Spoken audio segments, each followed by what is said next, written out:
de Cristo é especial. A graça e a paz, é um privilégio poder estar aqui e compartilhar a palavra de Deus com você agora. Que Deus possa abençoar a sua vida, que Deus possa me usar nesse momento, numa breve reflexão, para trazer uma palavra prática para você, para te ajudar a entender, a se orientar em alguns momentos de dúvidas, em alguns momentos de indecisões, onde você não sabe o que fazer e nem para onde ir. Que essa palavra te abençoe. E a palavra que eu quero compartilhar com você hoje, ela se encontra no Evangelho de João, no capítulo 6, do verso 1 até o verso 11. Acompanhe comigo a leitura da palavra de Deus. Depois destas coisas, atravessou Jesus o mar da Galileia, que é o de Tiberíades. Seguia-o numerosa multidão, porque tinham visto os sinais que ele fazia na cura dos enfermos. Então subiu Jesus ao monte e assentou-se ali com os seus discípulos. Ora, a Páscoa, festa dos judeus, estava próxima. Então Jesus, erguendo os olhos e vendo que grande multidão vinha ter com ele, disse a Filipe: onde compraremos pães para lhes dar a comer? Mas dizia isso para o experimentar, porque ele bem sabia o que estava para fazer. Respondeu-lhe Filipe: não lhe bastariam 200 denários de pão para receber cada um seu pedaço? Um de seus discípulos, chamado André, irmão de Simão Pedro, informou a Jesus: está aí um rapaz que tem 5 pães de cevada e 2 peixinhos. Mas isso é o que para tanta gente? Disse Jesus: fazei o povo assentar-se, pois havia naquele lugar muita relva. Assentaram-se, pois os homens em número de quase 5.000. Então Jesus tomou os pães e, tendo dado graças, distribuiu entre eles, e também igualmente os peixes, quanto queriam. Jesus, ele senta naquele monte com aquela multidão, quase 5.000 pessoas, a contar pelos homens, talvez tivesse mais do que isso, né? E ele chama Filipe, que era no grupo matemático, o responsável por fazer contas, e diz assim: aonde compraremos pães para tanta gente? E Filipe dá uma olhada no cenário e diz: Senhor, com 200 denários de pão, que é muito dinheiro, um denário é o salário de um trabalhador de um dia, né? Ou seja, naquele grupo de 12, eles teriam que trabalhar muito tempo, né, para poder juntar o dinheiro para comprar pão para aquele povo. 200 denários não seriam suficientes, né? E Filipe era um matemático, ele faz o cálculo rápido, ele fala: não dá, não tem como, é impossível alimentar. Mas a palavra de Deus também nos diz que Jesus estava testando o coração de Filipe, né? Filipe queria fazer a conta, mas Jesus queria mostrar que qualquer conta que ele fizesse não ia ser suficiente para arcar com a proposta que Jesus tinha, que era alimentar aquela multidão. Ou seja, não havia possibilidade em se considerando os recursos de Jesus com os seus discípulos. Eram 13 homens apenas, né? E eles teriam que trabalhar muito tempo para poder ganhar esses 200 denários, né? E então, eis que surge André, irmão de Simão Pedro, e diz o seguinte: tem um rapaz aí, tem alguém batendo na porta aqui, tem alguém se apresentando aqui com 5 pães e 2 peixinhos.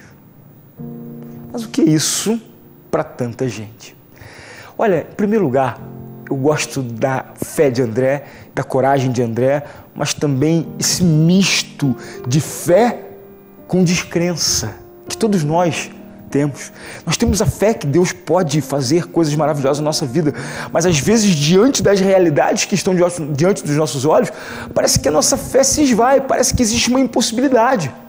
Mas mesmo assim eu apresento, né? Não é uma fé heróica, é uma fé tímida, é uma fé talvez displicente, é uma fé insegura, mas é uma fé diante da pessoa certa em quem se deve ter fé. Senhor, olha só, para mim 5 pães e 2 peixinhos não dá para nada, mas de repente para o Senhor, né?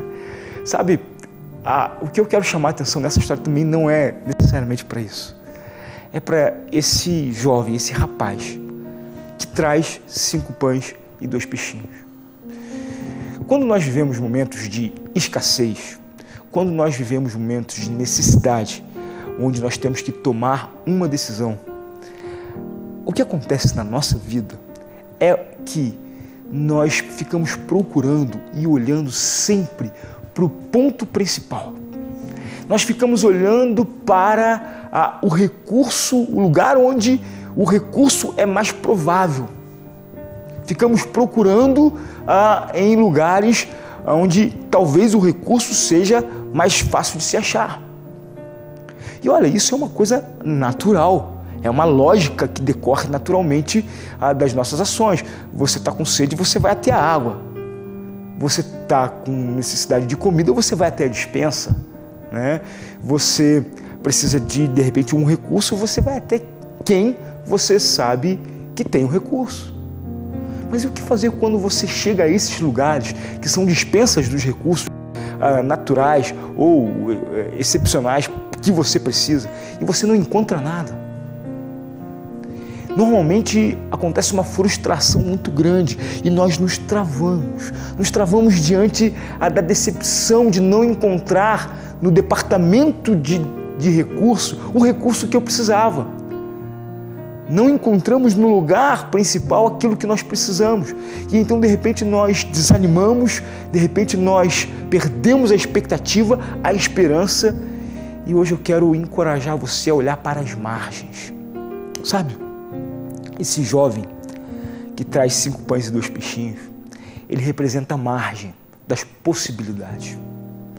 E se você parar para pensar, as maiores respostas que vieram da Bíblia não vieram de lugares centrais, mas vieram das margens das possibilidades. Ou seja, de onde você menos o esperava, veio o recurso, veio o socorro. De onde você menos o esperava, veio a solução para o seu problema. Nós podemos olhar isso de Gênesis a Apocalipse. Essa é uma verdade que está impressa na palavra de Deus.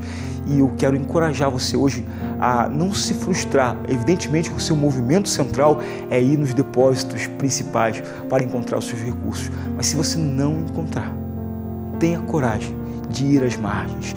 Não se decepcione, não se frustre, não pare, porque os depósitos principais de recursos da sua vida estavam vazios. Aprenda a olhar para as margens e ver de onde pode vir algo novo para você. Davi foi margem quando nenhum herói de Saul resolveu lutar contra Golias. Todos esperavam que viesse do exército de Saul, mas o herói que destruiu o grande guerreiro Golias veio da margem, de onde ninguém esperava, né? Alguns profetas como Elias, né? Havia muitos profetas que serviam a Acabe, né? Na época do rei, né? E ninguém esperava que o grande profeta que Deus ia usar seria Elias. Elias era um profeta da margem, era alguém da margem, né? Deus escolheu Ruth para ser avó, né, de Davi, para ser a raiz da descendência de Davi, né?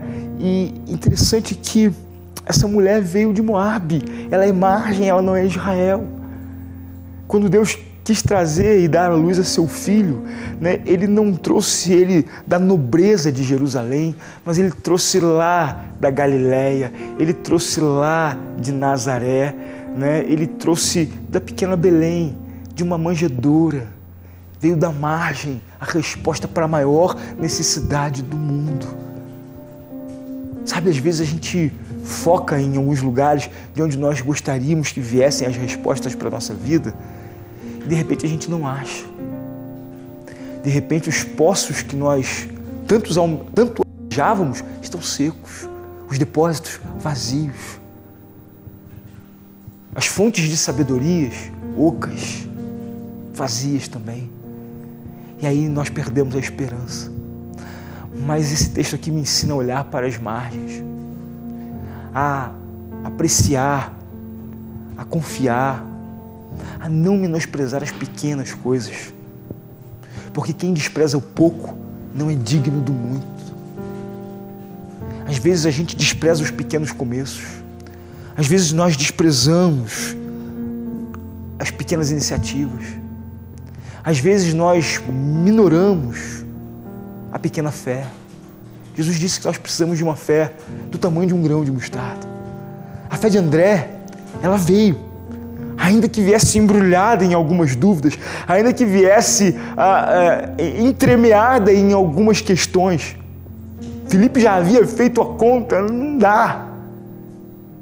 200 denários de pão não seriam suficientes para alimentar esse povo.